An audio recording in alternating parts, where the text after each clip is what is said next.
చింతల పోలమ్మ చల్లంగమము చూడే మాయమ్మ చింతల పోలమ్మ మాయమ్మ చింతల పోలమ్మ మాయమ్మ చింతల పోలమ్మ.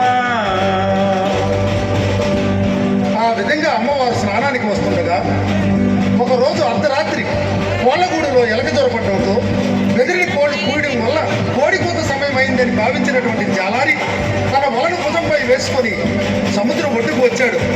ఎదురుగా వస్తున్నటువంటి అమ్మవారిని చూసిన జాలారి ఎవరి అందగత్తే, ఇంత అందం జీవితంలో ఎప్పుడూ చూడలేదు, ఈ పిల్లను పొందకపోతే జీవితమే వ్యర్థమని భావించి జాలారి అమ్మవారికి ఎదురుగా వెళ్ళి ఎవరు ఏ వాడే